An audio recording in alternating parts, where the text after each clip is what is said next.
Einmal im Jahr versammelt sich Sportauto zur großen Abschlussparty. Wie immer kommen wir dafür nach Frankreich. Zur kleinen Rennstrecke Lanneau du Rhin. Hier wollen wir die neuesten Sportwagen an ihre Grenzen bringen und herausfinden, welcher von ihnen das beste Handling hat.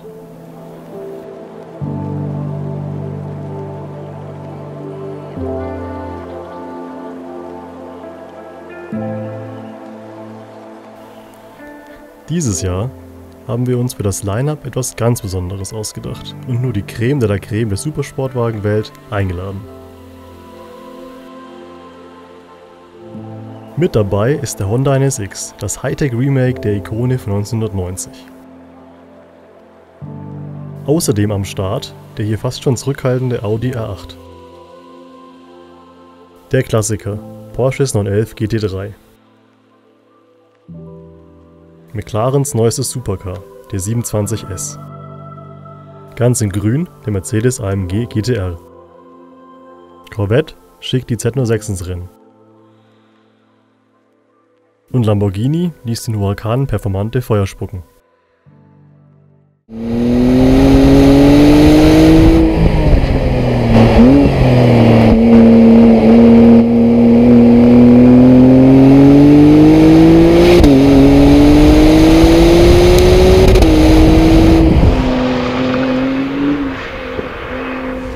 Der Honda NSX ist der einzige Supersportwagen in diesem Test, der mit mehr als einem Motor anrückt. Insgesamt sind es 4. 3 E-Motoren, 2 davon vorne, einer in der Hinterachse. Zusammen mit dem Biturbo V6 ergibt das insgesamt 581 PS.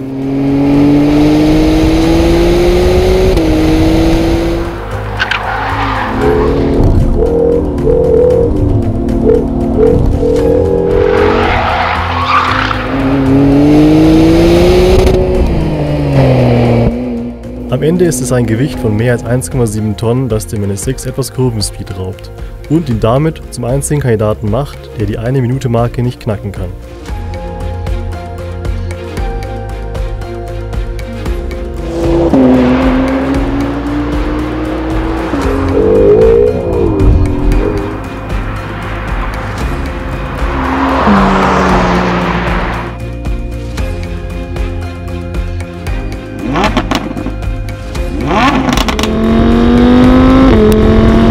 Der V10 Saugmotor im Audi R8 wirkt im Vergleich mit dem Honda Hybrid beinahe altbacken. Der R8 fährt viel wilder als der NSX, er schaukelt mehr und reagiert zickig auf Lastwechsel. Und trotzdem knöpft er dem Honda eine halbe Sekunde ab, weil er in den Kurven schneller ist.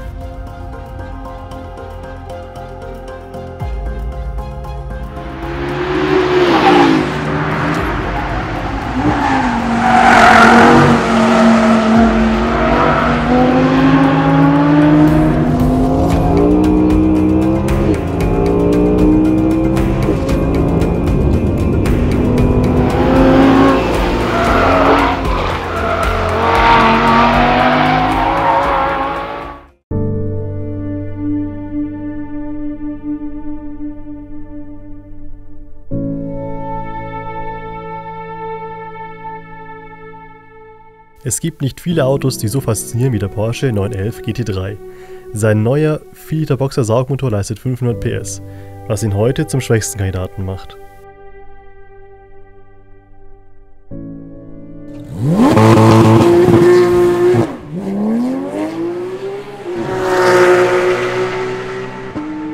Nur ganz wenige lassen sich so extrem und so ausdauernd schnell fahren wie er. Wir haben 5-mal am Stück die gleiche Rundenzeit ins Messgerät gestampft, bis auf wenige Hundertstel Sekunden.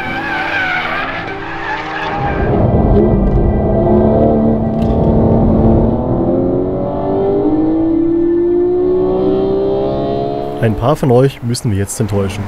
Der GT3 ist bei weitem nicht der schnellste.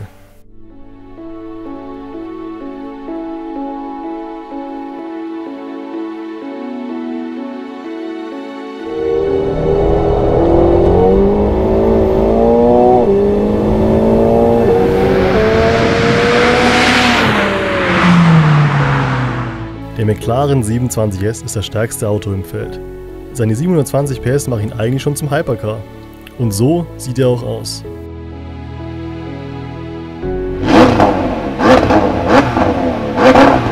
Als einziger stand der 27S nicht auf Semi-Slicks, sondern auf normalen Pirelli P-Zeros. Allerdings auf ausdrücklichen Wunsch des Herstellers.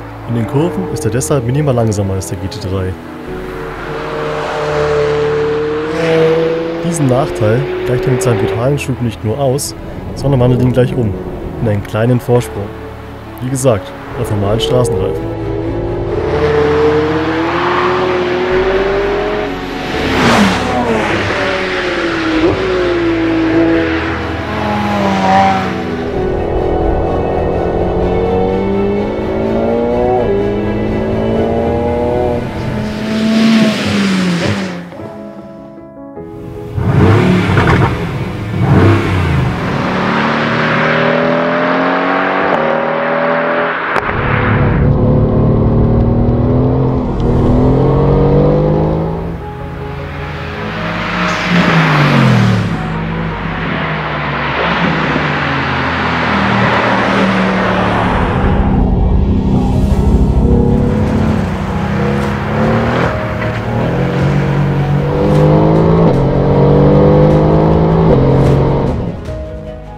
Der V8 Biturbo im AMG GT leistet 585 PS, also viel weniger als der McLaren.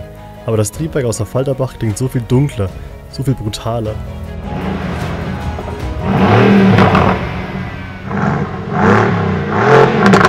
Brutal ist das richtige Stichwort.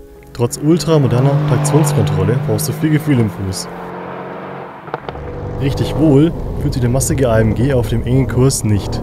Umso beeindruckender, dass er trotz seines Temperaments die drittschnellste Zeit erreicht.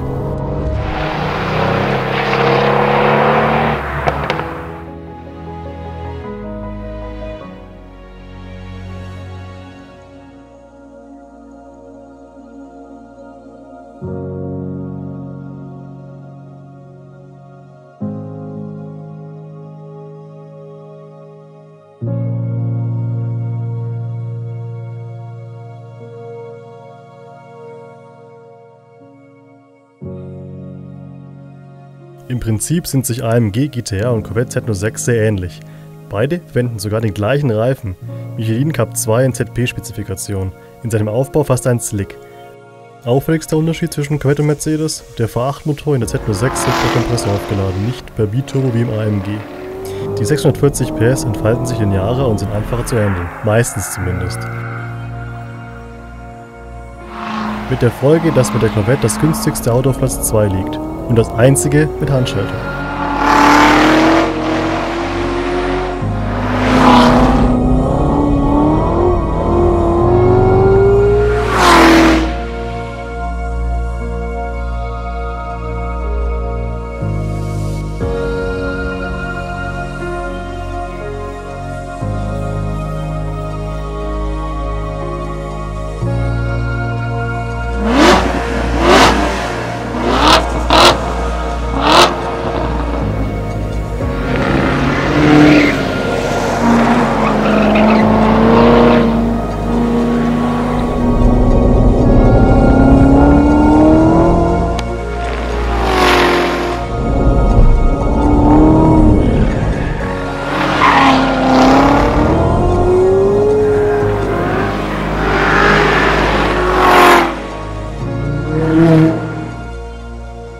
Und der Lambo? Eine ganz andere Welt.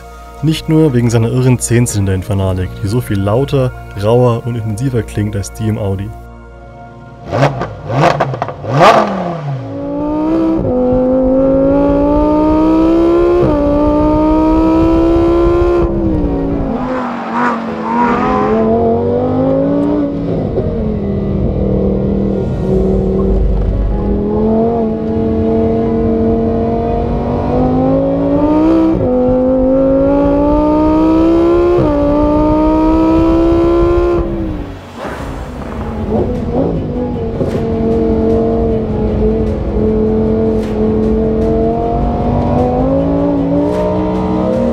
Sein Handling profitiert davon, dass er überhaupt keine Kompromisse eingeht und nur der Supersportwagen sein will. Das ist er, ohne Frage. Und deshalb gewinnt er diesen Test mit mehr als einer halben Sekunde Vorsprung vor der Corvette.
Eigentlich kann man bei diesem Line-Up keinen alleinigen Sieger küren und erst recht keine Verlierer.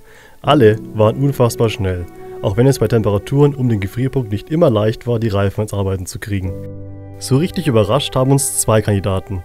Der Lamborghini Huracan Performante mit seiner absoluten und vergleichsweise einfach zu fahrenden Performance und dem Drama, das er um sich macht.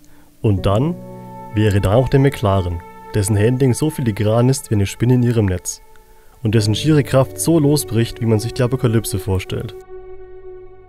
Mal schauen, ob wir dieses Line-Up beim nächsten Mal noch toppen können.